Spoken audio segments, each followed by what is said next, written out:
გაბრიელ არესტი იონირისგან განსხვავებით გვთავაზობს კაცრ და ძლიერი ეგრეთ წოდებული წინასწარმეტყველი პოეტის სახეს. იგი არის სოციალური პოეზიის ფუძემდებელი, თუმცა ეს არ იქნება საკმარისი არესტის დასრულებული, ცვალებადი და მრავალფეროვანი შემოქმედების შესაფასებლად. არესტის შეხედულება პოეზიის დანიშნულების შესახებ შეიძლება ჩამოყალიბდეს შემდეგნაირად. არესტი სვამს კითხვას საგანთა არსის შესახებ, ასევე შეგრძნებებისა და ფიქრის საბოლოო დანიშნულების შესახებ. აი ამ კუთხით აქ ცოტა იკვეთება არესტის და მირანდეს პოეზიისადმი დამახასიათებელი ფილოსოფიური შეხედულებები. და მეორე არის ის, რომ არესტი გვიჩვენებს განსხვავებას დაჯილდოებული ეგრეთ წოდებული ლაურეატი პოეტის და განდევნილი ეგრეთ წოდებული აუტსაიდერი პოეტის შორის. ანუ არის საჩვენოს, რომ არიან ლაურეატი პოეტები, რომლებიც ხედავენ საზოგადოების სირთულეებს, მაგრამ ამჯობინებენ, რომ არ მიუთითონ საზოგადოებას მათზე და არ ამხილონ ეს სირთულეები. მაშინ, როდესაც არიან პოეტები, რომლებსაც გული შეტკივათ, ეგრეთ წოდებული აუტსაიდერი პოეტები, რომლებსაც გული შეტკივათ საზოგადოების ჰარმონიული განვითარებისთვის, მაგრამ საზოგადოებას ისინი გაკიცხული და განდევნილი ყავს, იმიტომ რომ ისინი მიუთითებენ მათ საკუთარ სირთულეებზე, ხოლო მათგან განსხვავებით მეტად დაფასებულები არიან ლაურეატი პოეტები. ორივე აქედან გამომდინარე, არესტის პოეზიაში მიიღებულია სამი ეტაპის გამოყოფა. პირველი ეს არის სიმბოლისტური, თქვენ გაგიკვირდებათ და სოციალური პოეზიის ფუძემდებლის პირველი ეტაპი იყო სიმბოლისტური პოეზია. თავქვედაღმართი მისი ნაწარმოები, რომელიც ამ პერიოდში შეიქმნა, რომელზეც ძალიან იგრძნობა ელიოტის ზეგავლენა. მეორე ეს არის სოციალური პოეზიის ციკლი, ნაწარმოებათა ტრილოგია, პოეტური ტრილოგია, ეს ქვა და ერი, ბასკური ქვა და ეს ქვის ერი.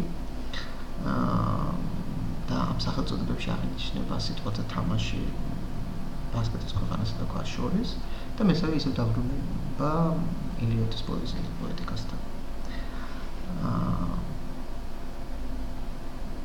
თავქვეაღმართზე არის სიმბოლისტური ზეგავლენით შექმნილი წიგნი, რომელიც გამოქვეყნდა 1959 წელს და შედგება 21 ლექსისგან, 222 სტროფისგან და 2000 სტრიქონისგან. ეს რიცხვებიც გარკვეულ სიმბოლისტური დატვირთვის მქონია.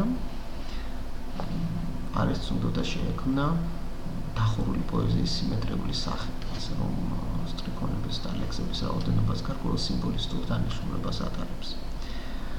თავად შინა ეს რაც შეეხება პოემა ასახავს ადამიანის მოდგმის მოგზაურობას ისტორიაში და მის შესახებ ბასკურ კრიტიკაში ორი აზრი არსებობს, მაგალითად ივონ სარასოვა მიიჩნევს, რომ პოემა მოგვითხრობს ზე ადამიანის ცივილიზაციურ თავგადასავალსო, რომელზეც ნათელია ნიჩეს ზეგავლენა და ტექსტი წარმოადგენს ადამიანისთვის სიმბოლისტურ ისტორიას ცივილიზაციის წინააღმდეგ. მაგრამ განსხვავებულ მნიშვნელობას აინჯებს ტექსტს იონ ხუარისტი, რომელიც ამბობს, რომ სათავიდან გამომდინარე, მოგზაურობას უარყოფითი მნიშვნელობა აქვს თავქვედაღმართზე. ადამიანის განვითარება საზოგადოების ჩამოყალიბებამდე, ანუ ქალაქის დაარსებამდე არის აღწერილიო და არესტისთვის დაუსახებელ ტერიტორიასთან მისვლა აღნიშნავსო აი ამ ფიასკოს და რომ აქაცო ნათელიაო ელიოტის ზეგავლენა. მოქმედი გმირი შინაარსის მიხედვით ევოლუციის 4 საფეხურს გადის: პრეადამიანოს, პრეისტორიულს, პასტორალის ეპოქის და საზოგადოების ჩამოყალიბების ეპოქის. თვითონ ტექსტში არესტის პატივს მიაგებს ბასკურ ლირიკას და 4 პოემას 4 ბასკი პოეტის სახელს არქმევს. ამ მნიშვნელობით პოემა გვიჩვენებს ბასკური ლირიკის ევოლუციას მისი ისტორიის განმავლობაში. მრავალმხრივად საინტერესო და საკვანძო ტექსტია ბასკური ლიტერატურის ისტორიისთვის.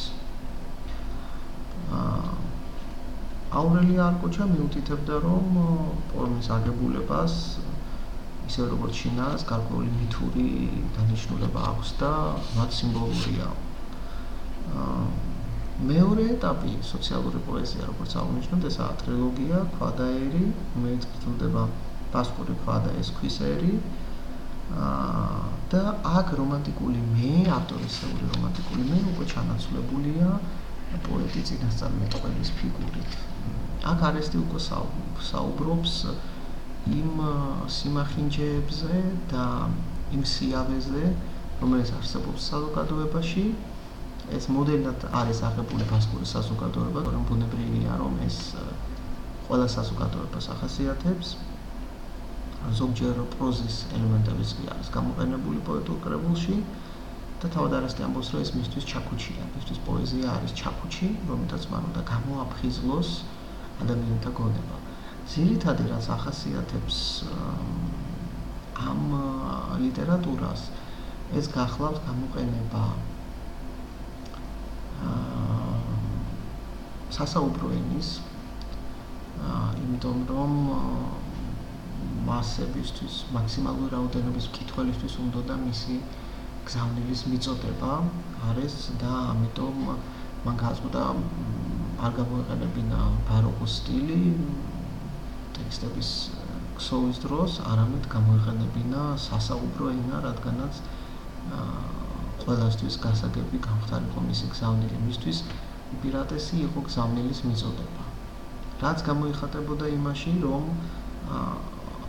ადამიანებს უნდა სწოდნოდათ, არ უნდა დავიწყდათ თავიანთი ისტორია, მაგრამ რეალობისთვისაც უნდა შეძლებოდა თვალის გასწორება. ფხიზლად უნდა შეეფასებინათ არსებული რეალობა. ეს იყო ცდელობა არესტის ამ ტრილოგიის შექმნის, რომ ადამიანებს შეძლებოდათ საკუთარი თავისთვის გაიმხილათ სიმართლე და დაინახათ ის სირთულეები, ის მეკრთარეობა, მოშურნეობა, სიძულვილი, რომელიც იმ პერიოდის ბასკურ საზოგადოებაში იყო გავრცელებული. არესტის წვლილი ასევე გარდა სოციალური პოეზიის ჩამოყალიბებისა მდგომარეობს იმაში, რომ მან ბევრი შრომა იმისათვის, რომ განიხორციელებინა და თავის წვლილი შეეტანა ბასკური ენის გაერთიანების პროცესში და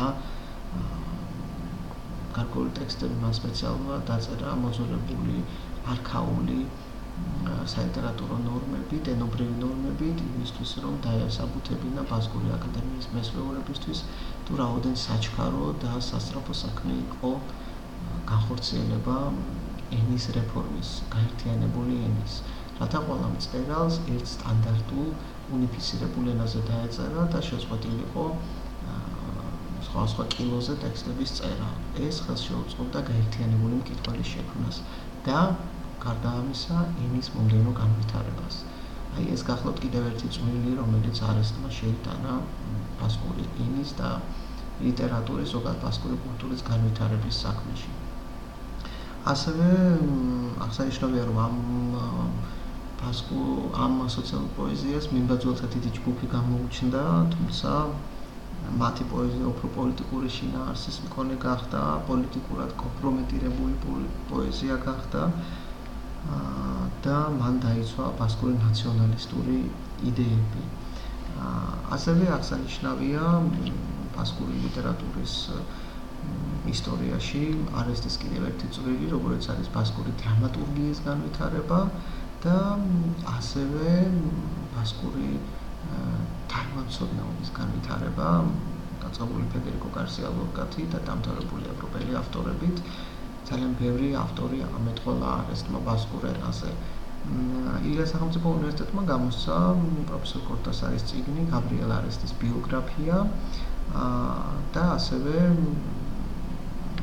ერთი ტომი სოციალური ტრილოგიის, მომდევნო ორი წიგნი უკვე მზადდება გამოსაცემად და სოციალური პოეზიის ტრილოგიას მთლიანად და ასევე მის ბიოგრაფიას თქვენ შეძლებთ გაიცნოთ სულ მოკლე ხანში ჩვენი უნივერსიტეტის ბიბლიოთეკაში.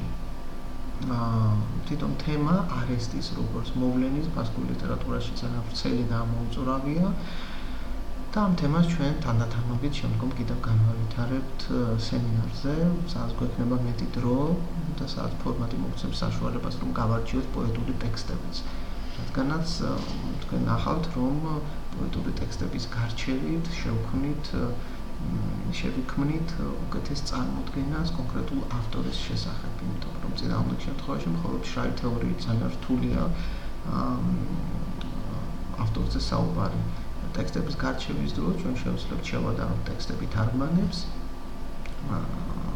ორიგინალი და თარგმანი შევადაროთ ერთმანეთს და გავარჩიოთ, ნახოთ თუ კონკრეტულად რისი თქმა უნდა და რა გზავნილის გადაცემა უნდა არის